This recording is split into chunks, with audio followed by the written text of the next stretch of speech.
Hey guys, we have a somewhat fun show for you today. I am talking with my good friend Doug Pfeifer. Doug is a mental health specialist and counselor, and he is the creator and host of the Resilient Purpose podcast. Today, Doug and I are going to be talking about mental health, but we're going to do it, we're going to also talk about Ted Lasso and mental health. This is a fun show, fun for me because I love Ted Lasso and Doug loves Ted Lasso too. So we are talking about mental health, but we're also talking about Ted Lasso. Anyway, it's a fun show with some learning nuggets. So pull up a chair and buckle up. It's the Original Strength BodCast. Hey guys, I am here with my good friend, Mr. Doug Pfeifer. Doug, would you please tell us a little bit about yourself and your background, just to lay the stage for all the wonderful things we're going to talk about? Okay. Yeah. So this is a loaded question because I overload sometimes my schedule, so I have a lot of things to do. But okay, so my day job is I'm the CEO of a community behavioral health agency called Life and Purpose Behavioral Health in Marietta, Ohio, and so we provide the gamut of behavioral health services in an outpatient setting, and we do a lot of services in the school, providing mental health services to kids and making sure that we can try to help people kind of feel better and do better. So a majority of my time is related to that. I'm a licensed professional clinical counselor by training. So I went to school for counseling and became a therapist early on in my career, and kind of decided I was really interested in doing a lot of development and program development and helping others and training. And so I do a lot of training related to trauma informed approaches to working with people, learning about the brain and how the brain is impacted by our life experiences, and what does that mean for how we help people. So I do spend a lot of my job doing that, is trying to provide education, training. So that also spurred the Resilient Purpose podcast, which I host, and you have been on as a guest along with your cohort, Danny, and we talked all things movement and mental health. And so now the tides have turned, and now I'm in the hot seat. So we do a lot of that, and trying to educate the community and help the community feel better, do better, function better. And how long have you been helping people and being a counselor? Oh, you're asking me to do math. Yes. 24 years. Wait, yeah, 24 years. So 1997, I started. I wasn't a therapist in 1997, but I was pretty much, I had this internship where my last semester of college, I got to work at a not-for-profit agency. And as a young 22-year-old, or I think somewhere around there, I'm going into kids' homes and working with them and helping them try to keep them in their home. So we were working with kids that were in danger because of their behavioral problems from being removed from their home. They're getting into too much trouble and they're really struggling with their families. And so we started way back then, and they entrusted me as a young buck to go into people's homes and try to help them. And so that kind of started it all. And I worked in treatment, foster care, residential treatment for kids for a majority of my career. And then I transferred over into outpatient care in 2016 and started just doing straight outpatient therapy, and then kind of became the CEO a year later, when the CEO retired. So it now I get to create and support other people doing what they like to do and love to do. So You mentioned the Resilient Purpose podcast, and talking about uh, movement and mental health, and how have you seen, in what ways does movement help or impact mental health?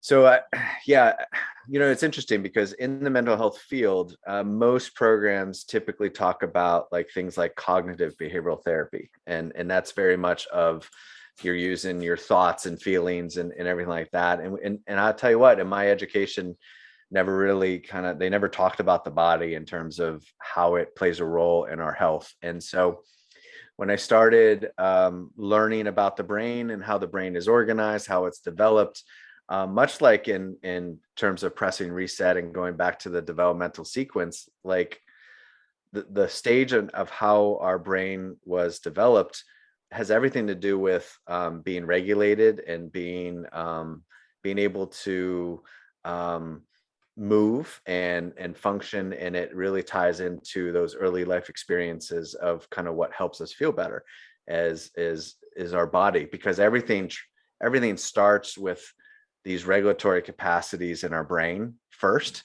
So and the way our brain is regulated is through movement. It's tied to your experience as a fetus in mom's womb, and that 9-month period, you're this being that is constantly regulated. You're never hungry, you're never tired, you're never thirsty, and you get bathed with these kind of somatic, like body experiences from your mother. The maternal heart rate is this pattern, repetitive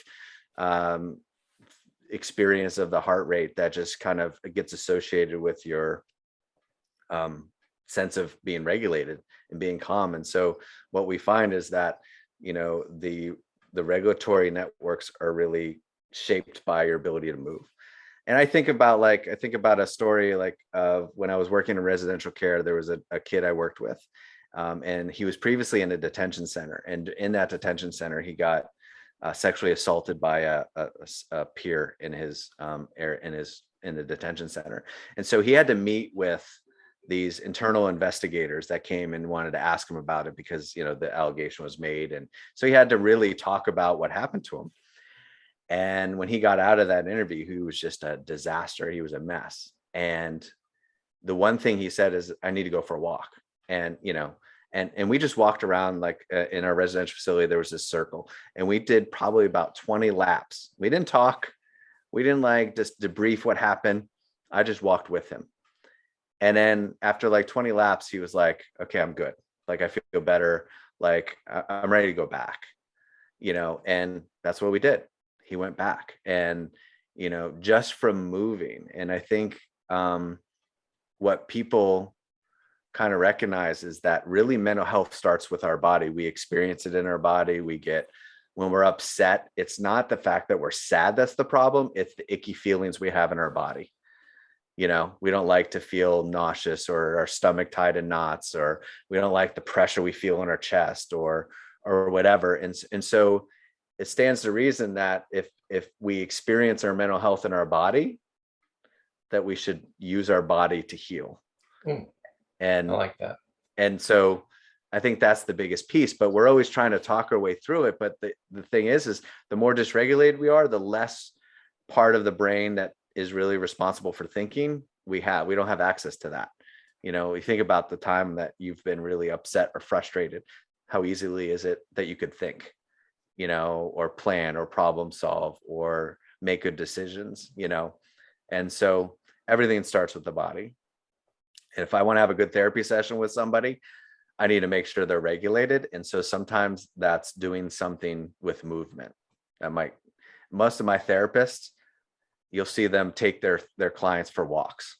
They don't stay in their office because, you think about it, you go to a therapy session, you're sitting right across from somebody, and that's uncomfortable and awkward and everything like that. Well, hey, let's go for a walk. And all of a sudden they start talking because your body's regulating, because it's moving and it's feeling better. And it allows you to have access to your cortex, your thinking brain, that can really help make good decisions, learn, grow, all that. Do you think the body intuitively knows? I think I know what you're going to say, but I don't. Do you think the body intuitively knows what type of movement it needs to help regulate itself? Yeah, I think ultimately, like I always tell my staff that, the kids will tell you what they developmentally need. So I tell this story about consulting with some preschool teachers, and they have this kid that they're trying to get to sit on this carpet square at circle time, and she won't sit, and she just starts running around the room. It's because her body is telling her, I need to run around the room. I need to move. But we oftentimes are trying to stop our body from doing what it wants to do. And so, typically you think about like kids in a classroom and they're sitting at their desk for long periods of time, and they're shaking and they're all over the place and they're moving, and they don't, and the teacher's getting mad because they're moving. It's because they're trying to, number one, follow the rules of the classroom, but their body's like, you need to move, you need to get up, and you need to run around. And because of that, we start feeling all a mess. And that's what kind of going back to the body's telling you, hey, you need to do something, you need to move, you can't just sit there. um and I think that happens a lot. Yeah, I've had, personally, and this might be a shock to anybody that hears this. I got really mad one time, and What? yeah, right. And it was the weirdest thing. I mean, because I was like, I wanted to crawl out of my skin. I was just so mad, and I headed out for a walk. And 3 steps in, I was in a dead sprint. Like I didn't even know that I was going to sprint, Right. but I just took off, and it felt like I was flying. And I ran until my body ran itself out. And I felt amazing. Like my mind, everything, I wasn't mad anymore. I felt like whatever was the issue was, I was so much better after my body just decided, you know what, screw walking, I'm out, I'm gone. and Right. I felt amazing. Yeah, one of my staff, one of my leadership staff, she has told me multiple times that the only thing that helps her in those moments when she's really stressed and dysregulated is to go for a run. Now, I have bad knees, so running for me is like, no way. I need to find some other kind of way. But, I think that is very, common, that people that running just, just makes you feel better. And I think, ultimately that's the thing, is like, we get so avoidant of our feelings, but really emotions and feelings, they're information. Like it's telling us that something is not right in our experience that we need to address, but we don't like the way it feels. And so we try to like stop feeling it, and just, instead of just kind of going with it and listening to your body and just letting it kind of, go through its process. And if it can go through its process, then you can feel, that much better, and get to that point where at the end of your run, you're like, oh, I'm thinking clearly. Like I can really make a more logical, rational sense of the event that caused that anger. Like I can now, maybe I probably know how I want to address it, moving forward. Whereas if you didn't move, if you didn't go for that run, you would have just become more and more distressed and more just, dysregulated, and probably would have done, could have led to doing something that wasn't helpful. Right. Yeah. It was interesting. And then another time I noticed when the pandemic started, and everybody had to shut down, I took so many walks during that time. Like, and it just felt like the one, and which is interesting. And that's why I asked you, do you think the body knows what it wants to do? Because, I tell people, roll around on the floor, rock around on the floor, crawl, do all these movement things. But what I really wanted to do was go walk. I didn't want to, I didn't want to crawl. That just wasn't what I felt like I wanted to do. Right. So I would go on walks all the time. Yeah, no, and I relate to that.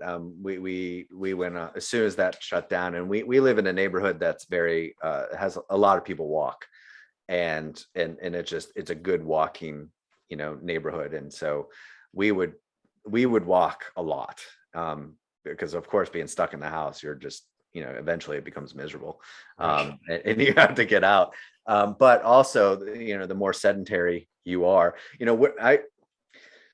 we've talked about this. You're not meant to sit still. Like our brain and body is not designed for this society, this very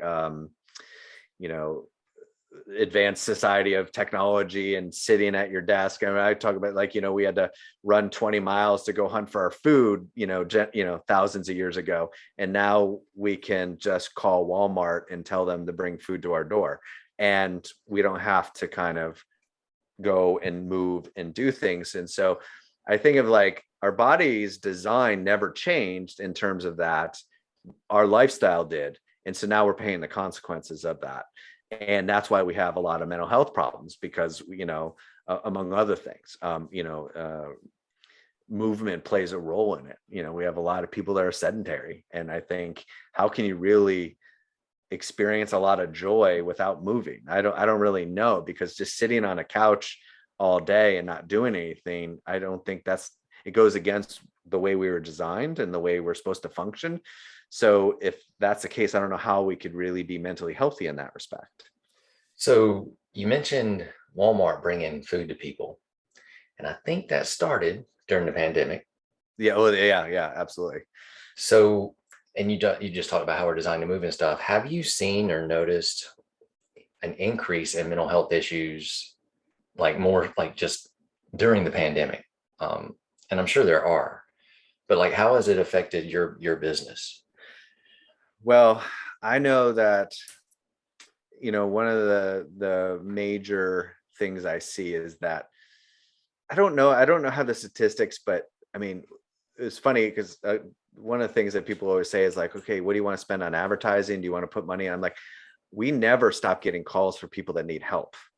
Like we're just scheduling over, intakes after intake after intake. I mean, there's just so many people out there that need help and are really struggling. And when we started doing the podcast, and we did the podcast probably mid-pandemic, we started getting people reaching out going, oh my gosh, thank you so much, because this was really helpful. And I think there's just a lot of people that are suffering. One of our local hospital, we used to do services in the ER for people in crisis, and now the hospital took that back over. But the numbers just are really high of people having like suicidal ideations and really, wanting to hurt themselves. And so I think that there's an increase in that. Without knowing the statistics, I just kind of see so many people just really struggling, the things that are happening out in society in terms of how people are dealing with, like, just even like the simple things that we're having to do to get through this pandemic. People are really having a hard time, and you just see behavior out of people that you normally didn't see before that, at least in my experience, like kind of having trouble dealing with kind of stress and being able to make sense of it. But I mean, I just think that there's just lots. I mean, our school-based services, there's just lots of anxiety and depression and just difficulty in dealing with stress. I mean, we just see so many kids for services, just so many kids that are really struggling and falling behind developmentally because of the lack of opportunity to kind of experience life the way they're supposed to experience it. And we live in an area that is also, they struggle to kind of reach out for services. So also, I think one of the hardest things is you don't really know how badly people are struggling, because a lot of times people don't want to reach out for help. Right. They wait till it's so bad. They're suffering. And I think that happens in your world with physical. Yes. Like, I'm not going to go get physically healthy until I get my diabetes diagnosis. I'm not going to go get mental health therapy until I'm suicidal or I'm severely depressed. And that was one of our goals with our podcast, is reach out before it gets really bad. Like, we have to reduce the stigma of mental health, because people don't care for their mental health. They don't do things to take care of their mental health. And so it gets to a point where things are so bad that it makes it hard to kind of heal in that way. When you're at your worst, I would imagine it's very hard to kind of get people to be physically healthy when they're at their worst, when they're just so unhealthy physically, or they have all these medical problems, or they're so obese that it makes it hard to even kind of make those strides. Well, yeah, I mean, once you hit the apathy stage, it's hard to overcome that, and to get the inertia to move beyond that. Right. Well, and you figure that, like, people are always like, okay, if I'm going to go to therapy, or if I'm going to go to this personal trainer or whatever, that first moment that I try something, man, all my problems should kind of get better. Microwave. And I didn't, and the same thing with therapy. Like, you're not going to, when you come to therapy for your first session, you're not going to have all your problems go away. And in fact, you have to work at it. Like, I can teach you all the coping skills in the world, but you don't do you don't use those coping skills all the time, like repeatedly over and over again.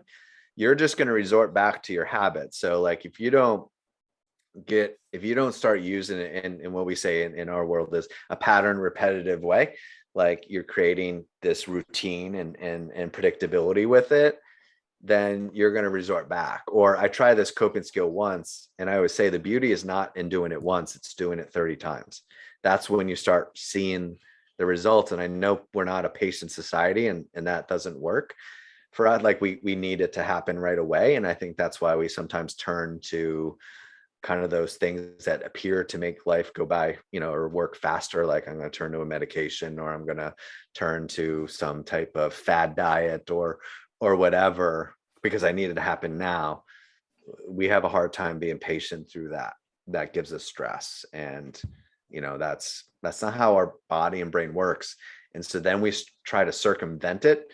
And I worry about that. When we try to circumvent the way our body and brain works, then we start causing more problems, or doesn't work the way we thought it would work, or we have all these unintended consequences. And so No shortcuts and no hacking. right. I mean, even though that's the popular thing, I want a biohack, or I want a brain hack, or I want to do that. And I'm like, sounds like a recipe for disaster to me. well, it is. And I think about like, I think about like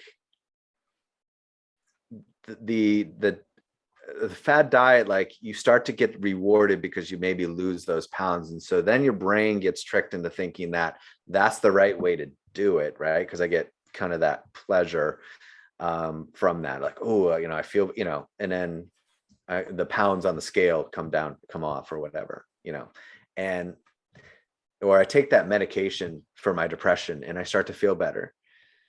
But if you don't take care of the things in your life that are creating the depression, because we're a very relational creature, we're a creature that's created and developed through experience, so if you don't take care of those things in your life that are causing that overwhelming stress, or leading to those depressive feelings, the medication might work in the beginning, but eventually it's going to kind of fizzle out, and you're going to still be left with these situations that you're not handling well.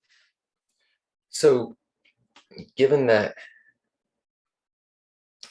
things during the pandemic they just amplify a lot, and a lot of people, more mental issues, more suffering.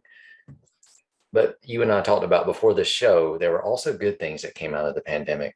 Mm-hmm. Some unexpected, really good things. Right. One of those was something that you and I have in common, was a show called Ted Lasso. Yes. And I don't know how, sometimes, well, I think the world was the timing of Ted Lasso to me was just amazing. And it's not that the world needed Ted Lasso to come out, and some people have no idea what I'm talking about, but I think the world was ready for Ted Lasso to come out. Yeah. It's an amazing show. And as a mental health professional, what do you think about Ted Lasso? Well, no, well, first of all, I love it. It is probably my favorite show, and it is on my probably top 5 of all time. And Yes. as it keeps going. So there was the show, to me, I don't know if it purposely or intentionally kind of addressed kind of mental health, and I'm talking more in season 1 when it started. Yep. I mean, season 2 has more of that deliberate kind of mental health piece. They brought in a therapist and everything like that, which is actually wonderful. And there's so many good nuggets. But like, I think about like the one of the things I love is his personality is so disarming, Ted Lasso. Like, it just makes you feel kind of really comfortable and just like relaxed. There's just something about that personality and his kind of, I don't know. But I remember that I was rewatching the first episode because I wanted to, I needed to for this talk today, because I knew we were going to talk about it. But the one saying, he's talking to his soccer coach, his assistant coach, and he's like, they were talking about challenge, like, did they get in over the head? Because if anybody doesn't know, he's this football coach who gets hired by AFC Richmond, a Premier League soccer team in England. So he has no idea about soccer. and he's telling his coach, and they're talking about it, and he's like, he said, taking on a challenge is a lot like riding a horse. If it's comfortable, you're probably not doing it right. And I'm like, that is mental health right there. That is everything about, like, the idea is if I work on my mental health, that like everything's going to be comfortable.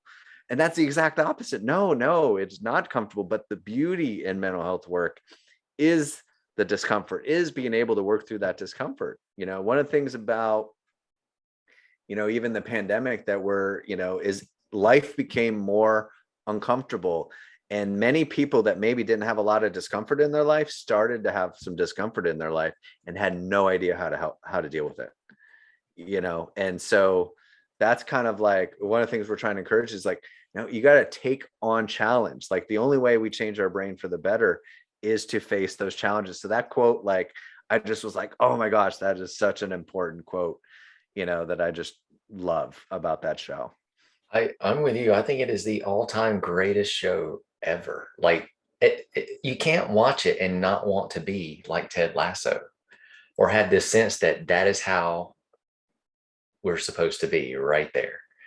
Well, and one of the things that I really love about it, and I don't know, in this world, I don't know. I know a lot of times we overschedule ourselves. We're very busy. We got a lot of things on our plate.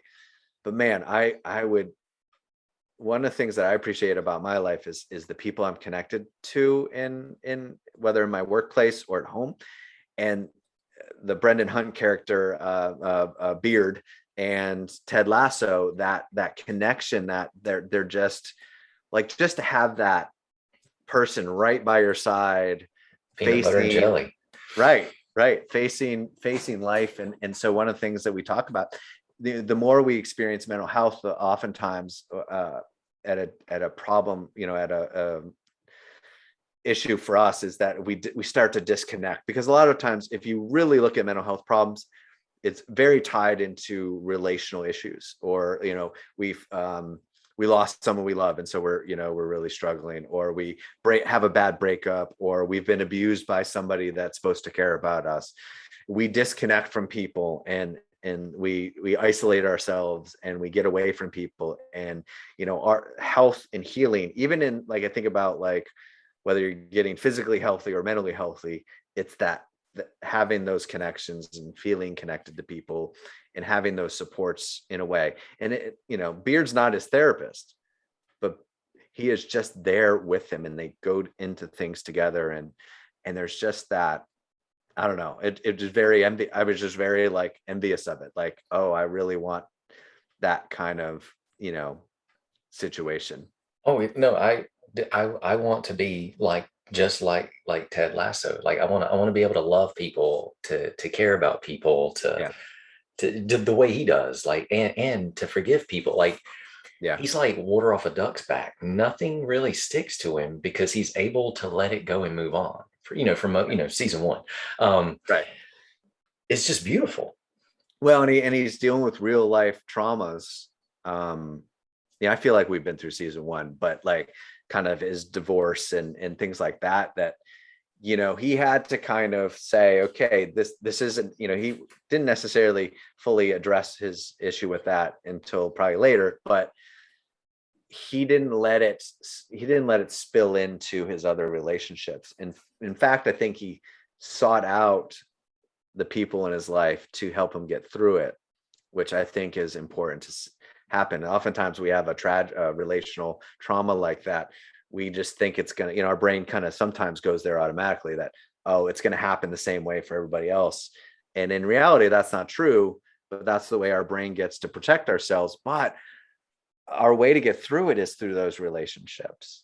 And yeah, I think it's,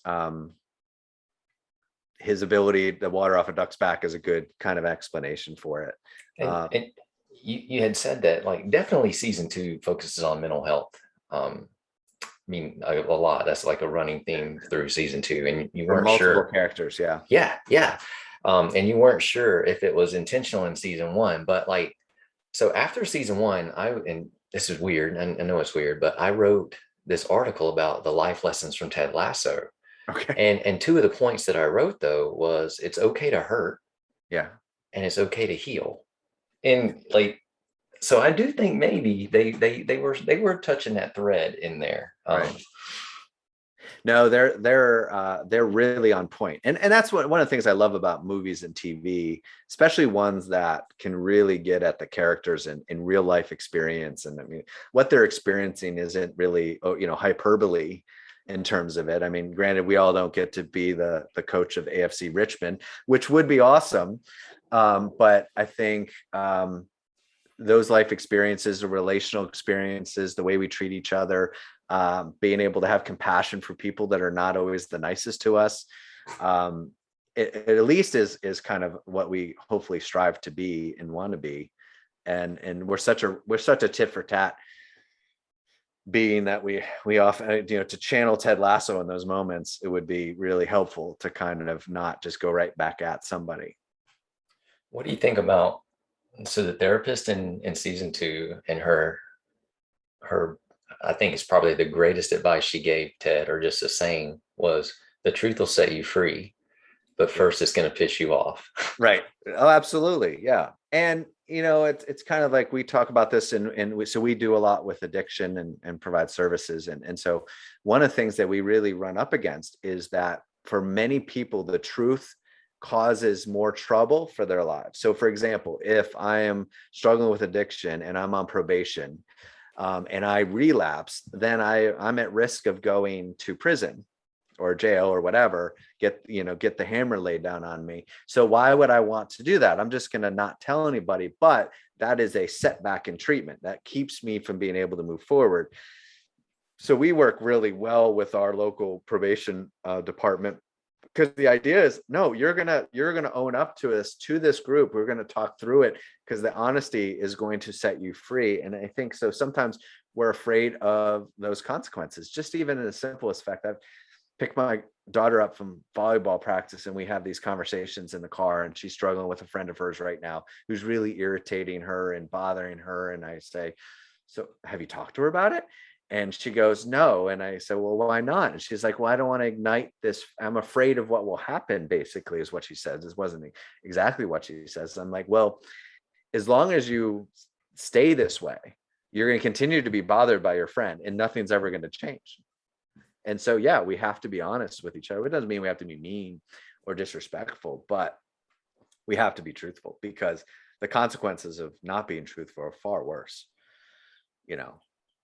So, and I could probably talk about Ted all day, but I'd like to, just because why not, right? Let's play a game. Okay. Okay. Given what you know from season one and season two, I'll give you a character and you tell me the first thing that pops in your mind about the character. And we'll start Okay. out super easy. You ready? Ted Yeah. Lasso. Ted Lasso. Oh gosh, just relationships, connection. That's his biggest mission in life, is to connect. And that's his greatest tool, is his ability to connect with other people. I mean, right from the start, from the owner to Jamie Tart, the cocky soccer player, to the other character. I mean, it just goes in. It's all about the relationship. It was never about the X's and O's. The X's and O's you can learn. I can Google how to play soccer all day long. You can't, it's hard to Google how to connect with people. You just have to kind of, it's a superpower. Awesome. All right. Well, you brought him up. Jamie Tart. Very vulnerable. Hmm. And so I think all of his, I mean, he's a much more likable character in season two than season Yes. one. But season one, you understood why. Like, Right. you could figure it out. And then season two goes into it more. And and I think, sometimes you have to experience the road in a way, to get back on the right road. So like, you can't sometimes, like, you can't shortcut it. Like, we can't, there wasn't he had to see his way through kind of his road before he could realize, okay, I got to come back. Right on. Sam. Sam. Oh gosh, you're blanking on me. Which one's Sam? Sam the Uh, Nigerian. 19. Oh, yes, yes. Okay. Yeah. I just, ah, of insomnia. yes. Sam. Hmm. He is, I don't know. I think he's just genuine. That would be, yeah, genuine. Like I love that about him. There's something so beautiful and innocent and pure about him that I just cannot help but, yeah, just Yeah. love. So, Yeah, absolutely. all right, Coach Beard. I'm sorry. I mean, he's so strange. His personality is just off, but just very loyal and I don't think in a bad way, like loyal to um but I think there's so much more to know about him that I just really would like to learn more about him because I mean they went with some of it but I think I would love to see season 3 be more learn more about him. But yeah. Rebecca. Um Emotional, I think emotional pain. I mean I think a lot of I think yeah, I think she's she's very similar to kind of like you put up your protective kind of shields and you know I think once those shields came down and it took a little bit but you know you saw who she really is and you know you can get past that. All right, well, since you brought up that, Nate. Nate, oh gosh, yeah, hmm, all too common. I don't, you know, I think there's so many people out there that feel so invisible for their whole life. Mm. And then he got like a dose of significance, right?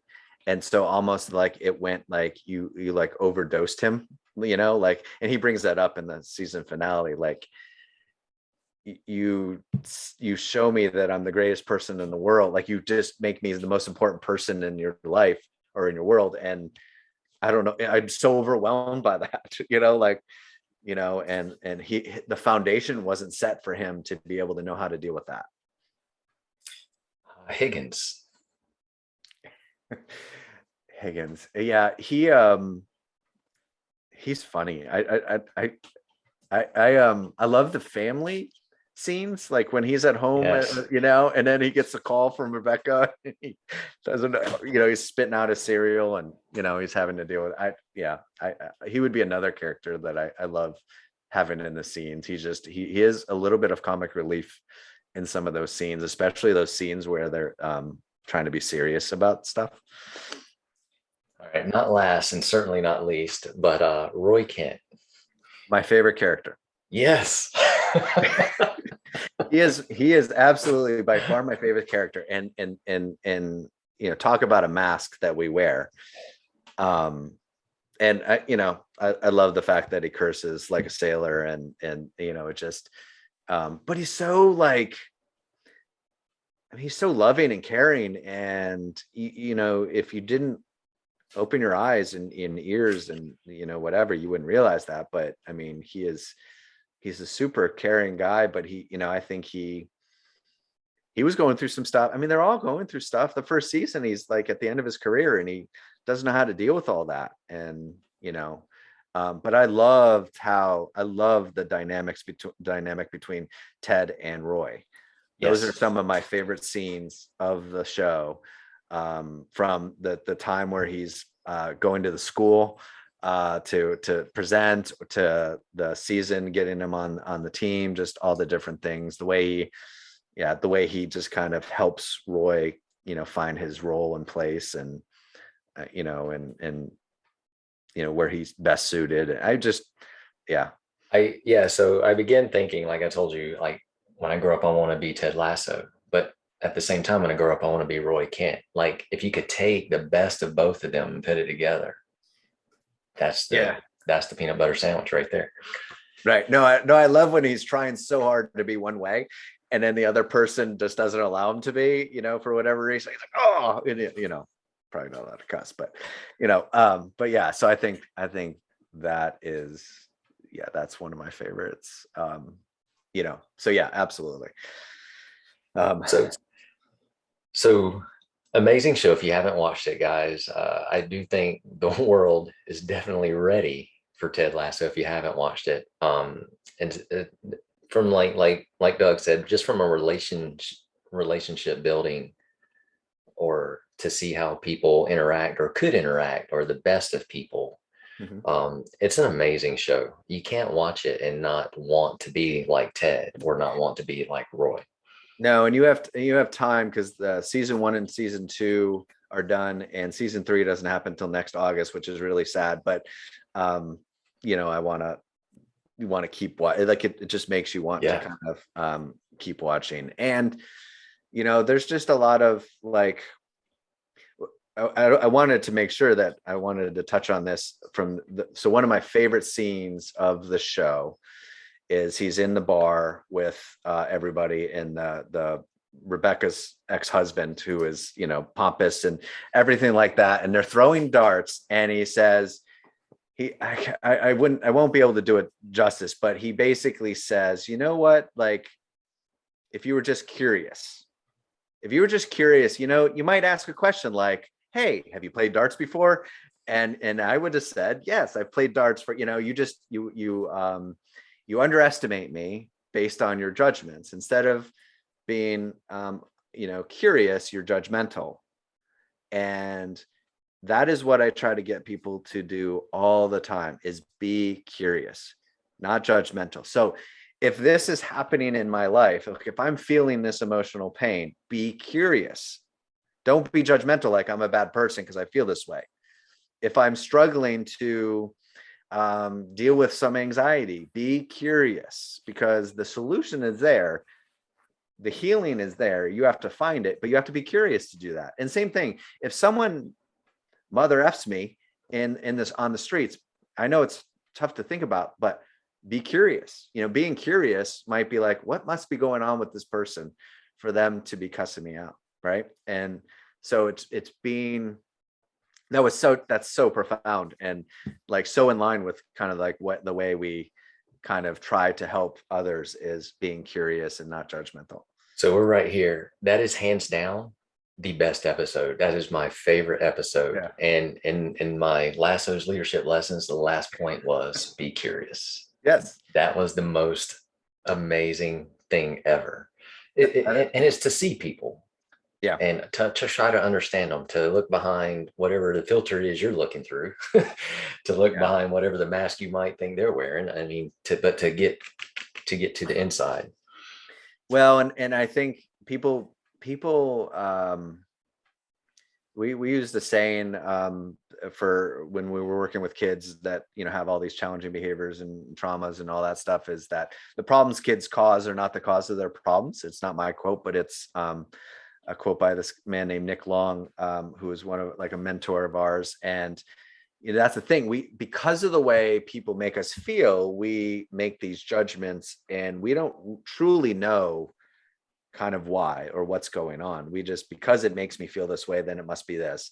And so, or because I am, you frustrate me, you must have done it on purpose, and you're trying to do, and we neglect kind of that idea of, what's going on, like what's happening right now. Why, like with my daughter, why is this girl that she's friends with all of a sudden becoming hard to get along with, or having these issues? We need to figure that out, because once you figure that out, then you can have solutions to the problem. They're good friends. You don't want to ruin that friendship because there's this pink elephant that no one's addressing, and so I think that's huge, to be curious.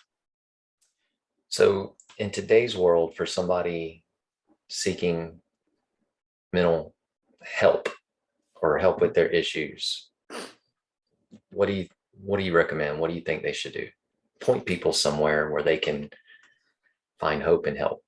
Well, I mean, and now more than ever, I think there's local mental health agencies all over the place, whether it's considered like a private practice, where if you're on commercial insurance, you can go seek a license, independent professional therapist.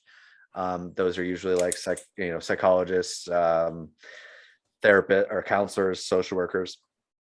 So, I mean, you should be able to kind of Google local mental health agencies. There's a lot, around, especially, and there's just a lot of resources. But so those, if you're really struggling with mental health, you're really having a hard time coping, things like that, that's where I would direct people, because ultimately, no one's saying that, I'm sad in the sense that you feel like something's wrong with you if you go seek out mental health help, but it's kind of like very similar to getting over an injury and going to a physical therapist. It's you need that support to get through an injury. And so if you can kind of look at mental health like an injury, no one's ashamed to go to a physical therapist to get people back on track, or those types of things. So think of it like mental health as an injury. I'm going to go seek out a professional to help me through this injury, much like what happened in a physical. If you are really struggling to where you are thinking of wanting to harm yourself, or or take your life or whatever, the best thing to do is go to the local emergency room to get help, because most all emergency rooms have a mental health professional that can evaluate and support you in those moments. So those are typically the best options. I think the internet has a lot of resources too. You could listen to the Resilient Purpose podcast to kind of give some ideas. Where could they go to listen to the Resilient Purpose podcast? Well, I mean, you can just Google the Resilient Purpose podcast, or YouTube. We have so our podcasts are on all the different Apple, Spotify, whatever. YouTube is where we have our video, the Resilient Purpose podcast. So we've done episodes on all sorts of things, movement and mental health. We've done episodes related to suicide and suicide prevention. We've talked with people about faith and mental health. We've talked about the complexities of recovery for people suffering from addiction. So we've covered a lot of different things. I even have an episode talking about how to deal with issues related to the pandemic, including mask wearing, and how do you deal with that, and kind of the way you make sense of it. So it's under Apple. It's the Resilient Purpose podcast, YouTube Resilient Purpose podcast, and you'll go to our page. We even did an episode recently on EMDR, which is a really strong evidence base for people suffering trauma, depression, anxiety, in relation to treatment. So there's a whole lot of resources on that. What is for the listeners, what does EMDR stand for? Eye movement. So eye movement desensitization reprocessing. So it is a mouthful, but it is a memory-based treatment. So knowing that memories, traumatic memories, can really impact the way we function, and how it impacts our ability to cope. And so being able to kind of find a safe and very effective way to reprocess these memories in a more adaptive way. So being able to take these really difficult adversities and grow stronger from it. And that's like one of the things that I think are really important for people to recognize, is that when we address those issues that creating these mental health problems, we can grow stronger from it. Just like we can grow stronger from, I think of like Tommy John surgery for athletes. They often become stronger after the surgery and the repair. So we can grow stronger, and because we're gonna face these adversities in a very structured, predictable, and moderate way, to where we can heal. And we have to heal. We have to face just like Ted Lasso, we have to face those memories that are creating the panic, the anxiety, the stress, so. Awesome. Doug, thank you so much for your time and talking Ted Lasso with me. Oh, no, that was awesome. No, I enjoyed talking Ted Lasso. So, and I just as much as the show's great, just being able to talk about it and go in those directions, I think was great as well. So thank you. Awesome. Thanks for having me. guys, thanks so much for listening to the Original Strength BodCast. Thanks for listening, everyone. Have a great weekend.